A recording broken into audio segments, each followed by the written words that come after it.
Hello student, कैसे हैं आप लोग। आशा करती हूँ कि आप सभी अच्छे होंगे। मेरी कक्षा में आप सभी का स्वागत है। हम लोग अब तक शब्द भंडार में क्या क्या पढ़ चुके हैं, किसी को याद है? चलिए, अब तक हम लोग पढ़ चुके हैं पर्यायवाची शब्द, अनेकार्थी और विलोम शब्द, राइट। बट अभी भंडार खत्म नहीं हुई। कौन सी भंडार?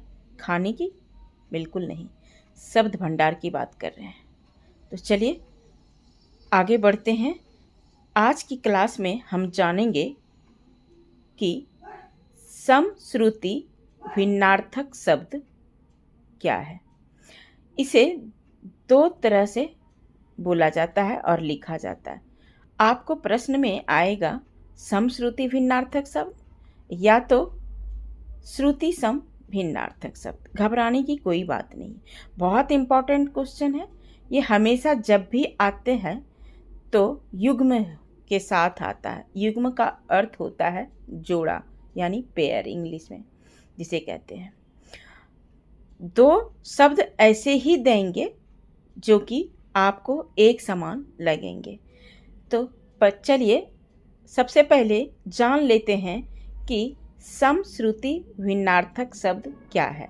या तो इसे एक और तरीके से दिया जाता है समरूपी भिन्नार्थक शब्द। तीन तरह से आपको प्रश्न पूछे जाएंगे, लेकिन मीनिंग सबका एक ही होगा, ध्यान दीजिएगा। सबसे पहले आपको जानना जरूरी है कि समश्रुति भिन्नार्थक समरूपी भिन्नार्थक शब्द होती क्या है। चाहे तो हम आपको शब्द पहले एग्जाम्पल देके बता देते हैं, लेकिन मैं आपको इसलिए समझा रही हूँ ताकि आप इसे डिटेल में समझेंगे, तभी आप एग्जाम्पल को समझ पाएंगे और प्रश्न का उत्तर लिख पाएंगे, राइट। चलिए जानते हैं। समरूपी का मतलब होता है, सम मतलब होता है बराबर, बराबर मतलब एक समान। रूपी मतलब रूप, एक समान जिसका रूप हो। वहीं समश्रुति का मतलब क्या होता है? सम मतलब बराबर, श्रुति मतलब सुनने वाला, एक जैसा सुनने वाला। और भिन्नार्थक का क्या होता है? भिन्न का मतलब होता है अलग अलग। उसी में ऐड है आर्थक, भिन्न प्लस आर्थक। जब हम इसको संधि विच्छेद के तौर पे खंडित करते हैं तो हम इसे लिखेंगे कि भिन्न आर्थक, अलग अलग शब्दों का अर्थ बताने वाला। यानी आपको एक समान सुनने वाला और एक समान अर्थ बताने वाला समरूपी यानी समश्रुति भिन्नार्थक शब्द कहे जाते हैं। ये तो हमने शॉर्ट में बता दिया ताकि आपको समझने में दिक्कत नहीं होगी। इंग्लिश में इसे होमोनिम्स कहते हैं। चलिए, हिंदी में ऐसे अनेक शब्द हैं जो सुनने में, ध्यान दीजिएगा, जो सुनने में तथा पढ़ने में समान प्रतीत होते हैं। क्या मैंने कहा? हिंदी में ऐसे अनेक शब्द हैं, शब्दों की सीमा है नहीं। मैं सब पहले ही बता रही हूँ आपको सबसे कि जो सुनने में और पढ़ने में समान प्रतीत होते हैं। प्रतीत मतलब एक जैसा होता है, परंतु उनके अर्थ जो है बिल्कुल एक दूसरे से भिन्न होते हैं, यानी एक दूसरे से अलग होते हैं। यानी सुनने और पढ़ने में एक ही जैसा लगेगा आपको, लेकिन उसका मीनिंग जो है एक दूसरे से अलग होती है। ऐसे शब्द जो है समश्रुति भिन्नार्थक शब्द कहलाते हैं। क्लियर है? ये दोनों शब्द जो होता है, हमेशा मैं बोलती हूँ, ये जब भी प्रश्न पूछे जाएंगे वो पेयर के साथ ही पूछा जाएगा, यानी जोड़े के साथ, युग्म के साथ पूछा जाएगा। सिंगल कभी पूछ ही नहीं सकता है। तो ये दोनों शब्द का अर्थ जो है दृष्टि के तौर पर अलग होगी, लेकिन सुनने में एक ही जैसा लगेगा। अब आपको लग रहा होगा कि दृष्टि क्या है। दृष्टि मतलब होता है देखने में, देखना। देखने में, पढ़ने में सुनने में एक जैसे लेकिन लिखने में अलग। क्या मैंने बोला? देखने में और पढ़ने में और सुनने में एक ही समान लगेगा आपको, लेकिन जब आप लिखेंगे तो क्या हो जाएगा? अलग।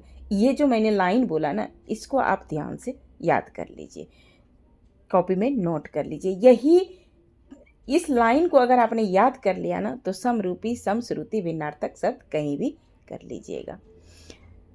तो इनको जो है, इसकी पहचान करने के लिए ऐसे ही शब्द जो होते हैं, इसकी उच्चारण हमेशा इसको ध्यान से देखा जाता है। तो चलिए आइए इसकी डेफिनेशन को देख लेते हैं, परिभाषा को क्या कहती है। ऐसे शब्द जिनका उच्चारण लगभग एक समान होती है। क्या मैंने बोला?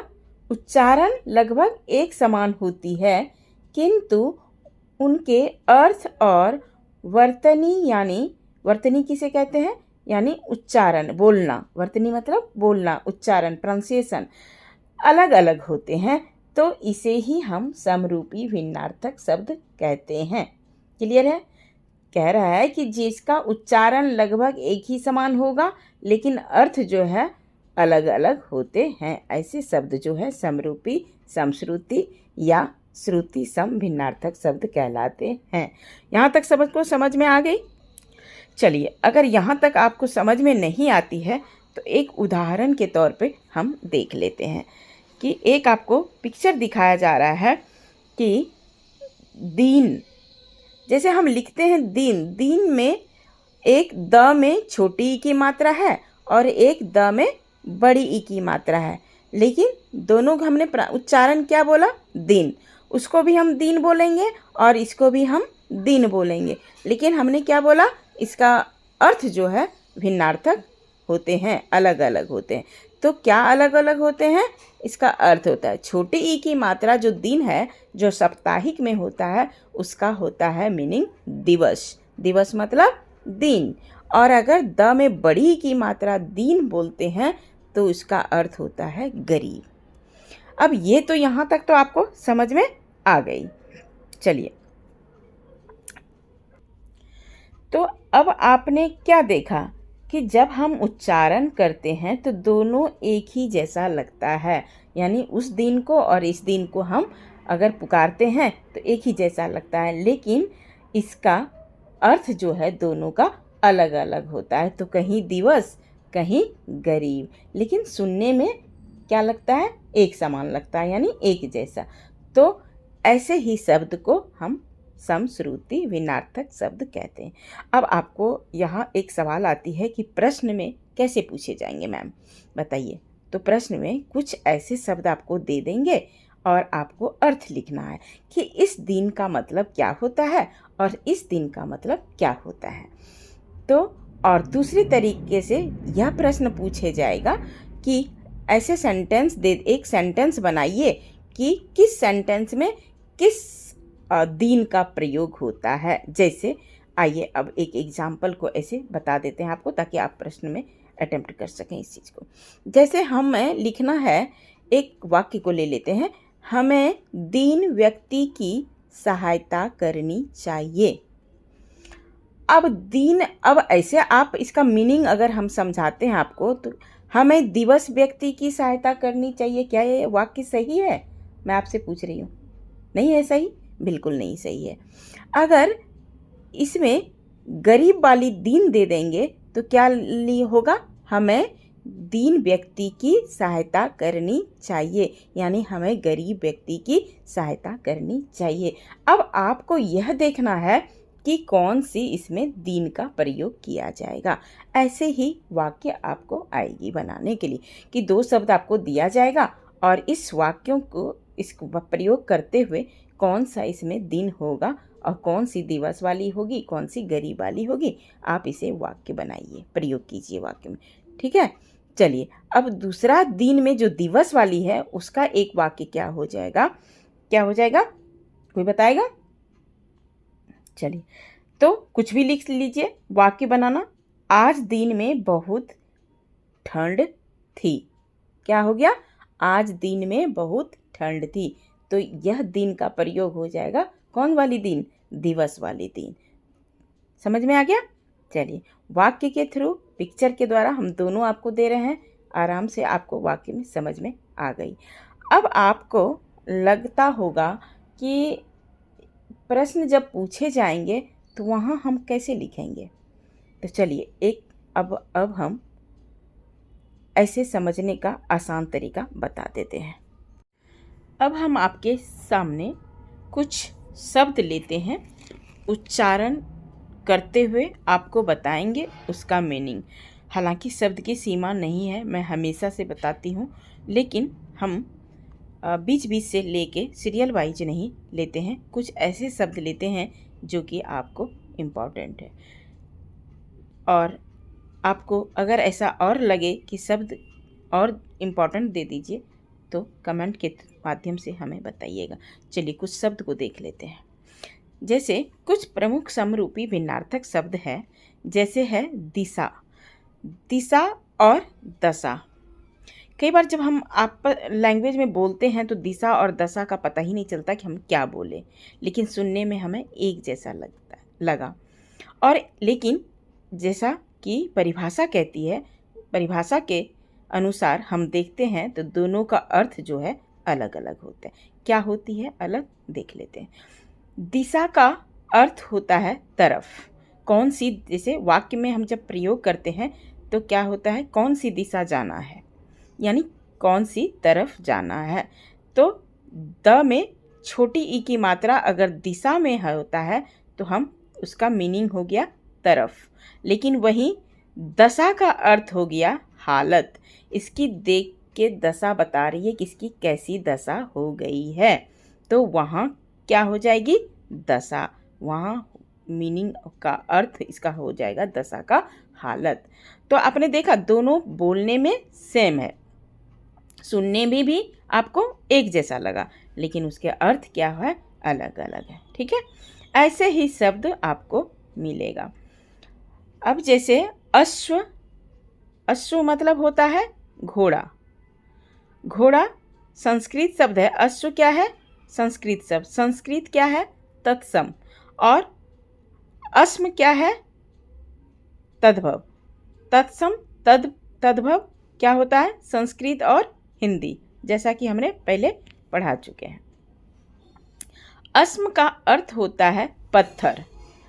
अश्व अस्म दोनों सुनने में सेम है, लेकिन उसका अर्थ क्या हो गया, कहीं अश्व का अर्थ होता है घोड़ा और अस्म का अर्थ होता है पत्थर। उसी तरह अब कूल की बात कर रहे हैं। कूल क्या है, कूल एक छोटी ऊ की मात्रा होती है, कुल, कुल तो जिसका अर्थ होता है वंश, और वहीं बड़ी क में बड़ी ऊ की मात्रा जब हो जाती है कु ल, तो उसका अर्थ होता है किनारा। कूल, कूल, एक कूल तो होता है कि हम बहुत ठंडा हो गए, नहीं बोलते हैं सर्दियों, आहा क्या कूल कूल है, तो पता ही नहीं चलेगा आपको कि कौन सा कूल कहाँ प्रयोग होगा। लेकिन कैसे नहीं पता चलेगा प्रयोग कहाँ होगा, कैसे पता चलेगा, तो आपको कूल बोलने में एक ही जैसा लग रहा है, लेकिन आपको यह ध्यान दे रखना है कि कौन सा कूल का अर्थ होता है वंश और कौन सा कूल का अर्थ होता है किनारा। अब क्या चेक करना है, इसमें से बड़ी यू की मात्रा और छोटी यू की मात्रा को ध्यान देना है। बस ऐसे ही आपके शब्दों को ध्यान देना है। चलिए नेक्स्ट है स्त्री, राइट। स्त्री का अर्थ होता है एक प्रेस, जिस हम कपड़े प्रेस करते हैं ना घर में, उसको हम क्या बोलते हैं, जिसका अर्थ होता है इंग्लिश में आयरन, तो उसको भी हम स्त्री बोलते हैं। और एक स्त्री होता है हम लोग जो लेडीज लोग को बोलते हैं, महिला को बोलते हैं। तो दोनों को उच्चारण क्या करते हैं, हम क्या प्रोनाउंसिएशन करते हैं, स्त्री ही करते हैं कि नहीं, तो लेकिन दोनों का अर्थ जो है अलग अलग होता है। क्या होता है, एक स्त्री का अर्थ होता है नारी और एक स्त्री का होता है प्रेस। तो अब प्रेस में क्या करना है, उसमें उसके आगे जो है ई, तब जाके स्त्री है प्रेस वाली, और जो नारी वाली है सिर्फ स्त्री है। यही आपको ध्यान देना है। चलिए लास्ट ज़्यादा शब्द नहीं लेते हैं, वीडियो बड़ी हो जाएगी। अब हम देखते हैं तीसरा, एक नीर को लेते हैं, जो हमेशा प्रश्न पूछे जाते हैं। एक नीर का मतलब होता है जल और एक नीड का मतलब होता है घोंसला। एक उसमें र और अड़ का फर्क है, हालांकि दोनों न में बड़ी की मात्रा है। तो एक नीर का मतलब होता है जल, पानी, कुछ भी बोलिए, और एक नीड का मतलब होता है घोंसला, जो पक्षी जो है, चिड़िया वगैरह जो घोंसला बनाते हैं, घोंसला। लेकिन दोनों में सुनने में तो एक ही जैसा लगता होगा, लगा ना? दोनों में सुनने में एक ही जैसा लगा और जिसका अर्थ होता है अलग अलग। तो किसी नीर का अर्थ होता है जल, नीड का अर्थ होता है घोंसला, लेकिन यह कहाँ प्रयोग करनी है वो आपको ध्यान देना होगा। तो चलिए, इन्हीं शब्दों के साथ आज की क्लास मैं यहीं ख़त्म करती हूँ। अगली कक्षा में कुछ इसी से संबंधित कार्य करेंगे। तो तब तक के लिए take care and bye bye.